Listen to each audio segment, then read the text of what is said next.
What's up, rock nerds? Welcome to another Geology Vlog Podcast. Today we have the geostatistical heretic, the thunder from down under, hot from the Scottish Highlands, the king of the North Sea, none other than Luke Johnson, founder of Cognitive Geology, who has taken the software modeling world by storm. Welcome, Luke. Why don't you tell us a little bit about yourself before we go down the geologic rabbit hole? Oh, thanks, Neil. Look, it's I'm not sure I deserve to be thunder from down under, but appreciate the intro there, man. Yeah, so I am an Aussie. I'm living here in Scotland at the moment, and I founded Cognitive Geology in 2014. But my starting point in my career was actually way back in Australia, working for CSIRO. That was a research organisation run by the Australian government. In a similar kind of downturn to this one, actually, probably not as bad, but at the time oil companies weren't hiring, so I was working in research. Ended up moving into Chevron in Australia, working on the Gorgon project, which was one of the monster gas projects down there in 2005. And I spent a pretty interesting career with Chevron for about a decade. Ended up being an expat out of Houston, working in Angola. Decided to, right in the peak of the boom, move across to Germany to explore the German lifestyle for a while, to work for Wintershall. Headed up some of the geomodeling efforts over there before I decided to launch my own business. So we, as the entrepreneurial speak goes, we burnt the boats. We moved over to Scotland without ever having set foot in the country before. Quit our jobs, started a company, and we've been heading straight down that path for the last coming up 6 years now. Wow, yeah, that's quite a lot of experience you've had in the last few years. Why don't you tell us a little bit about how you grew into those experiences through your early education and some of your early career roles? What got you interested in geology? And what kept you motivated through the years to chase after your career? Yeah, okay. So I guess as a person, I'm always been a scientist. I love science. I find it all very, very interesting. Geology for me came about, to be honest, because I'm a country boy. And I was trying to figure out how the hell I'm going to do some science and enjoy the outdoors. Had a bit of a look around, came across some geology opportunities. Actually, in high school, I did my first couple of internships with BHP and then Rio Tinto. I ended up in the Great Sandy Desert of Australia, flying in there to map out some uranium sites, which was pretty cool when you're sort of 16 years old. And I thought, yeah, this is life for me. I get to see some really crazy places, a million miles from anywhere. So I decided to go into geology. Briefly got waylaid in doing chemical engineering for a short time at university, but then my grades and my interests encouraged me in a different direction, so I went over back to geology. Haven't really looked back from that, to be honest, but when I finished out of university, though, I did work in research for 5 years in the geoscience and in fault seal and fluid migrations, but I have to admit, I really enjoyed being in the industry side of things, because the part that I like the most about geology and the oil field in general is the whole machine that goes behind an oil company, all of the activities that we get to do. And I know for yourself, you're out in the rigs at the moment, you're getting to see some of that stuff go. The real life of getting data out of the ground. I found that fascinating. Got a couple of opportunities to do that offshore. Getting to see what you're getting involved with, understanding the limitations of the information we get, and then trying to use that knowledge in the journey of understanding an oil field. That's really what I enjoy doing most. I can only imagine, relating to your experience, that as geologists, we need to be adaptable and open-minded, because there were a host of different paths that you've been down since you've started your career.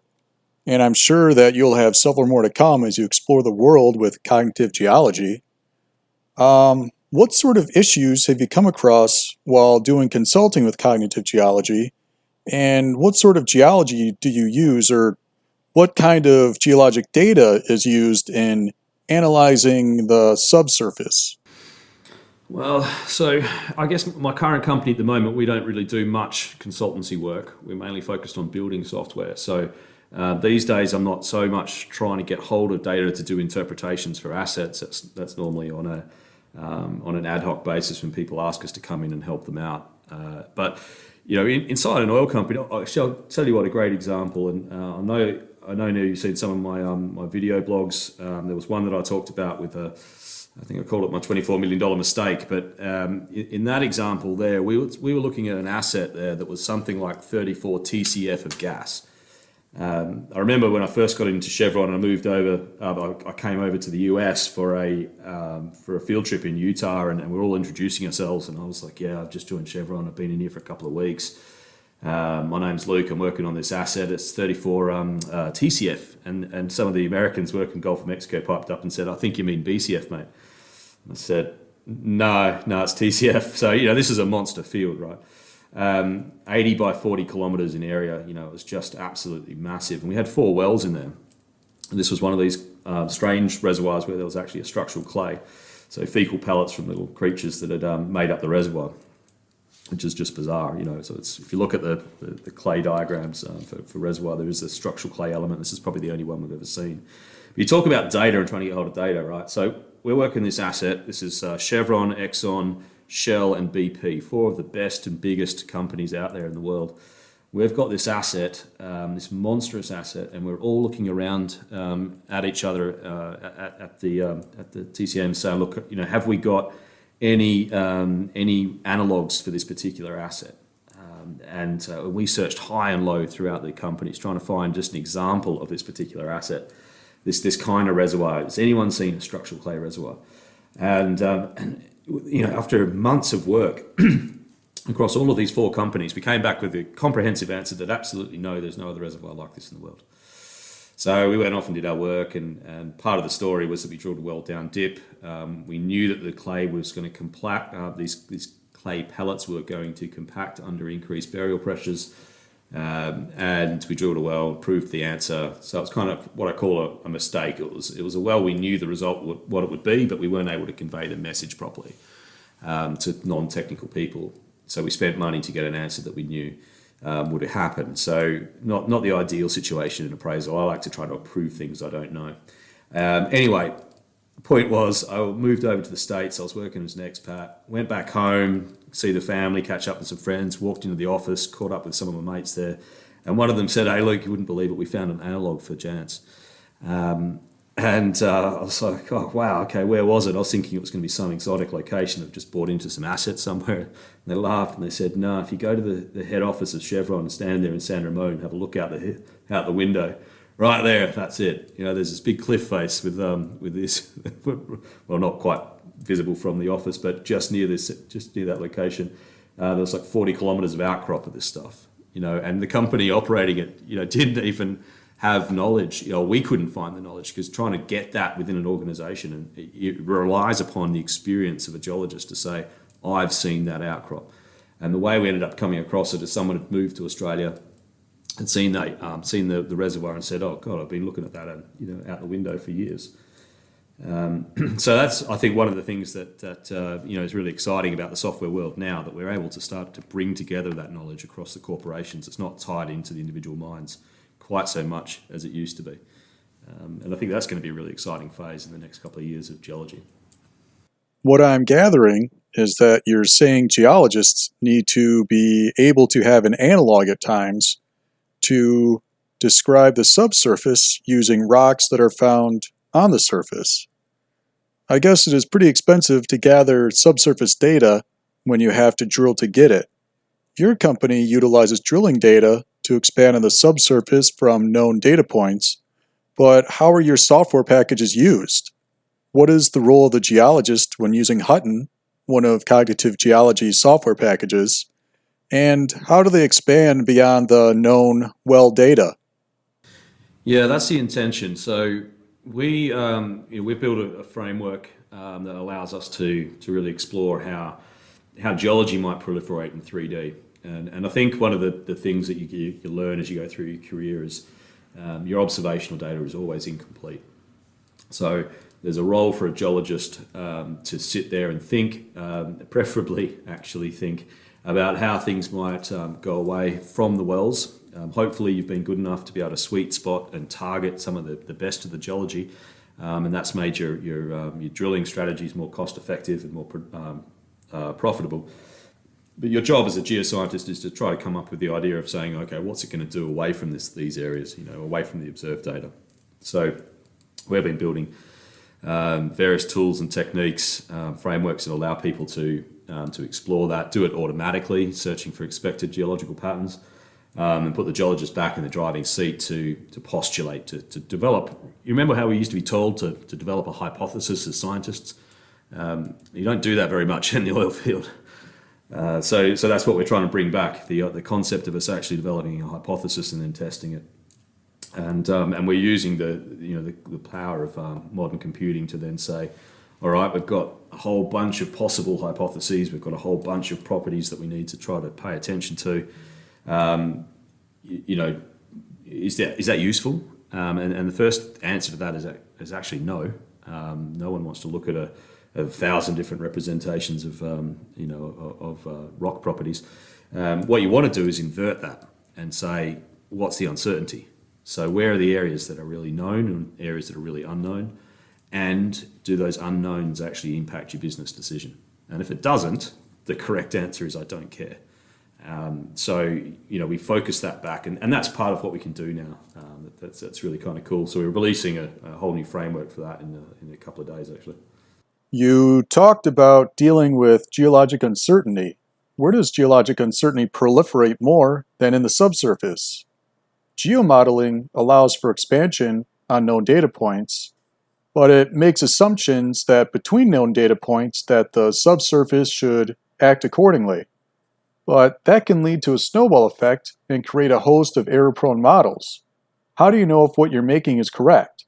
What sort of advice do you have on properly creating a reservoir model?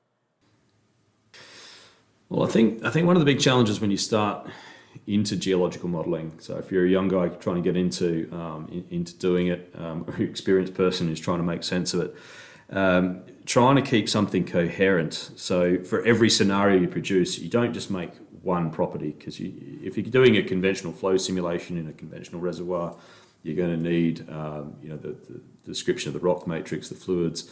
So we're going to need to understand porosity, permeability, the relative permeability behaviors, the permeability is a vector, of course, so we need to think about it in all the directions that the fluids could move. And we want to understand how all those properties relate together. And it's important when you're doing that to recognize that all of those properties you're modeling have been derived from a petrophysical measurement.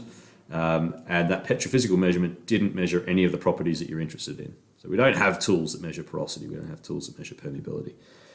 We come close with porosity because we can measure neutron and density, but they still rely on assumptions to convert that into porosity. So we're not directly measuring the thing we're interested in. And understanding how everyone's choices in making those derived logs represent what's possible in the ground. It's important in the model to try to make sure that they all come together. So when you present one scenario, it's at least a plausible scenario. And that's quite an art form. It's been very difficult in the past to do that. The industry is getting better at it now. We like to think what we've done is the industry leading solution in that, actually. So you focus on those coherencies. And the cool part about it, you talk about that snowball effect.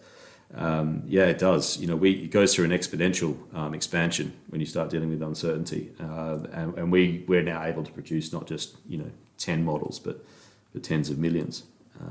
The challenge with that is figuring out which ones you need to pay attention to. So you can actually kill off a lot of the branches by looking at the coherency of it and say, well, these combinations are not realistic, and that helps a lot to bring the numbers down. Expanding on the ideas and processes with the prolific amount of data involved in reservoir modeling and geologic modeling, how does AI and machine learning play into the future of the software modeling world? If the human mind is fallible and we make poor interpretations and live in mistakes, would software that can learn from a pattern do better? Or does the human element reign supreme with the grasp of geologic concepts that may not be able to be quantified for machine learning or AI purposes? Yeah. No, it's a good question, mate. For us, yeah, that's part of the reason why we call the company Cognitive Geology, because there is an important point of cognitive bias in the way we do it. Geology is best described as a science of case-based reasoning. So you don't have enough observational data to draw a straight line conclusion. You're going to have to draw interpretations into the process. The challenge, of course, is if you've been looking at one particular set of rocks for a particular length of time, when you move across to a new asset, you're going to tend to look for the same kind of behaviours that you've just been seeing. That can be advantageous if you are working on a system that is analogous. It can be hugely problematic, though, if you move into situations where the geology has changed its behaviour.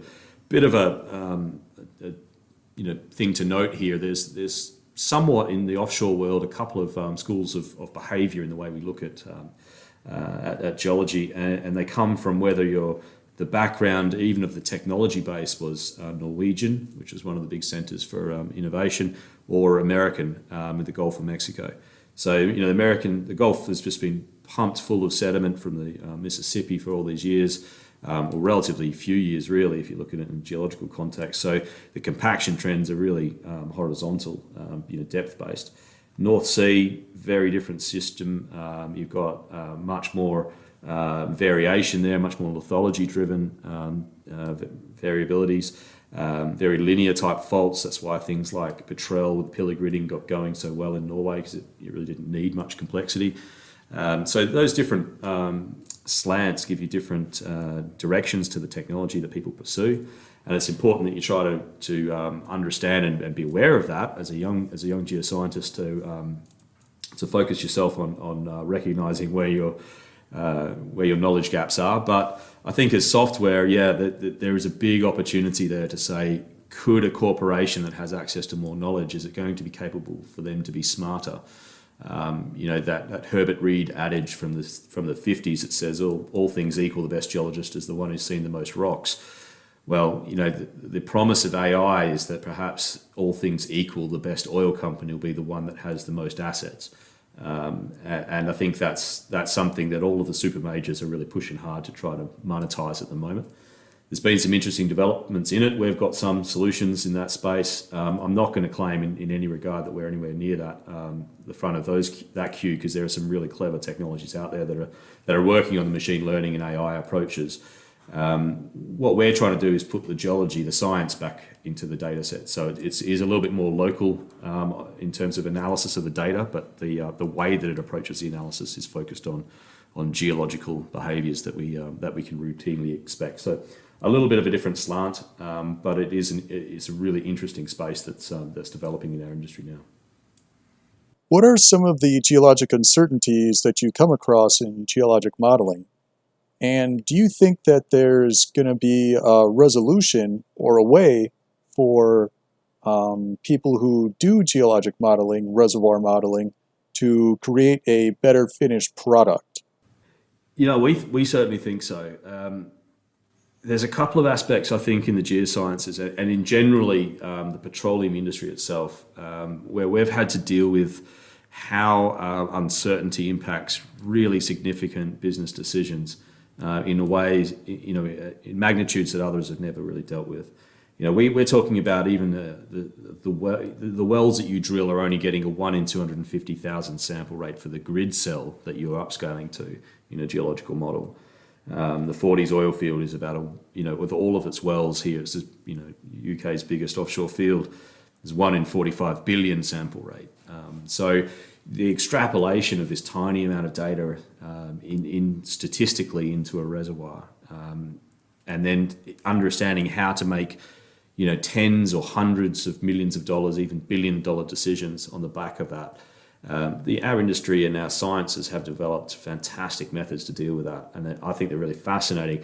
I think what we're going to see is, as the AI approach that we're seeing develop in our industry get applied to our industry, we're going to be able to offer back to other industries, a whole new way that could actually, I hypothesize, could actually create truly artificial intelligence. Because if you look at the leaders in AI at the moment, these are the Microsofts, Amazons, Googles. Well, these guys have got unlimited data. If you look at Google Maps and understand that the reason they can tell you the speed of traffic is because every user that carries a phone that has Google Maps installed on it is being tracked.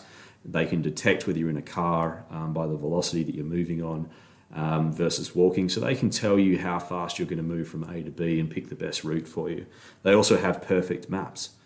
So they don't have any uncertainty to deal with when they're giving you that prediction. If you need to go from Fort Stockton to Montgomery, they can show you how to get there in the quickest possible route. If you tried to do that in geosciences, you'd be lucky if you knew which state you were going to land in. We're at such a lower resolution. We've got to think about all of the different choices along the way and how that might impact us. And we can make low resolution recommendations, but we also have to be honest and understand the uncertainty and work in it in that context. And I think as AI gets going in our industry and we start seeing its application to this particular dimension, and the dimension is n-dimensional, the dimension of uncertainty for all of the properties, I think that's going to be really interesting to see that push back out into other markets, and it could be a really interesting development in sciences in general. Well, with our science being geology, I feel like a lot of people who try to talk about geology with people who don't know anything about our science usually get lost within about the first minute or so of the conversation because they don't know the difference between a hogback and a coccolithophore. So, how do you bridge the gap between geologists who speak their own language and the real world?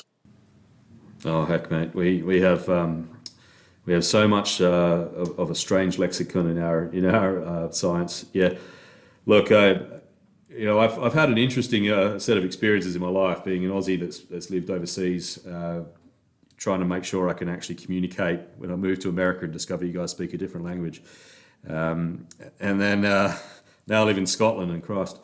Some of the Scots, I tell you what, even the Scots don't understand some of the Scots. But the reality is, communication is absolutely key to everything, particularly in sciences. Probably the biggest learning curve for me, though, was doing exactly what you just asked about, was when I was raising money for my company. So we're a venture capital-backed business. So I had to go out to the main markets, talk to people that had never even dealt with the oil industry, let alone the geosciences, to say, look, I'm making a technology company. I want to get some funding, some backing for the business, so that we can get out and do what we're trying to do for our industry and make some money along the way. But trying to figure out how to communicate, we use the word subsurface all the time. That means nothing to anyone else. Even geology, damn, my parents thought I was a geographer for 10 years at the beginning of my career. So figuring out how to communicate and get across the message that you're trying to talk about, I think the best way of doing that is to put yourself in the shoes of the person receiving the message. What is it that they are focused on? What's the language that they speak? And can you work yourself into a position where you can help them get the value that they're looking for out of the conversation? It takes a lot of effort. Whenever I do presentations or I do my whiteboards online, I spend a day, maybe 2 days preparing the materials beforehand. I'm kind of known for doing a lot of cartoons in the industry and using that as a method of communication. It's not just hokey and a bit of fun. It's actually a way that forces me to simplify the message and to try to communicate that across so that others are able to receive it in a way that they'll enjoy, I hope, but also get the point of the message across without having to be berated by technical jargon. All technical jargon aside, I think I've watched every single one of your whiteboard episodes, and you do quite a lot of sketch work. Are you a big comic book fan? I'm not a comic book reader, I have to admit. I'm a pretty big fan of the Archer series, though, so that's where my latest set of drawings, the styling for that has come from. But I think most geologists have got a bit of an artistic streak at the back of them anyway, because I mean it's as much of an art as a science, as they say. Speaking of art and science, when you were studying geology in college, did you have to take a drafting class as a part of your curriculum? No, no, we did. I was actually going to be one of the things I was interested in doing from school was architecture, so I discovered how lowly paid that can be. But so I'd done a lot of that in high school, technical drawings. But university, I was still there at the days. I don't know for yourself, Neil, but I was there at the days when we still had to turn up with coloured pencils. So I spent the early parts of my training and certainly my mapping projects all with pencil and paper. So I actually look back on that fondly, to be honest. That was really enjoyable. You have an employee at Cognitive Geology named Jim Ross. He did a whiteboard I watched, and I think he said it best when he said, "Not all battles of oil are created equal." How do you use geologic principles to win battles against the war of pulling oil out of the ground with a cost-effective strategy? You know, I think one of the ways that we approach, or I've approached it throughout my whole career, really, particularly since joining Chevron, is our job is to make a recommendation. That's it. You're not actually hired as a geologist. You're hired as a person who gives recommendations. And those recommendations are technical actions. So I'm going to say we need to do this piece of work, and it's the right decision. And I remember the first time I was asked, I recommended drilling a well, and I'd worked on months and months on this thing, and came back, and it was $20 million well, and said we need to drill this location, and the answer came back as a no. And I was apocalyptic. I couldn't believe it. How could someone dare deny me? I've done all this technical work, and I'd used phrases like "I think we need to," and "I want to drill this well," and it will give me good information. And that's not the point of it. The point is understanding that spending $20 million is going to make you more than $20 million. So fighting the battle of figuring out what to do and finding the right barrels is always thinking about what is the cost it's going to cost my company to do something, and how am I going to make that profitable for them across the whole chain. And that, once I started thinking in those contexts, I stopped getting no's for most of my career. I'll say I didn't always get them, but when you start getting the no's after that, you start understanding it's because it doesn't fit into the greater strategic objectives of the company, and that feels a lot better than just a no, feeling like you failed technically. So yeah, oil's not oil. You've got to go out there and find the stuff that's going to make your company money. It's in your best interest. It's in the company's best interest, and it makes the whole journey really enjoyable if you understand that that's the objective. So yeah, I think the key is quickly invert whatever technical work you're doing into economic-based business decisions, and then you're fine. That was very well said. And I think we're going to end on that note and call an end to this Geology Vlog podcast. I want to thank you very much, Luke, for sharing your time with me today and coming on to share a little bit about yourself, your story, your career, and your company, Cognitive Geology. Oh, look, you're absolutely welcome, mate. It's been a pleasure. I think it's a great effort you're doing here as well, so I wish you all the best with it. Thanks again, Luke. And for those of you who are following along at home, tune in, turn on, drop out, and stay tuned for another episode of the Geology Vlog Podcast.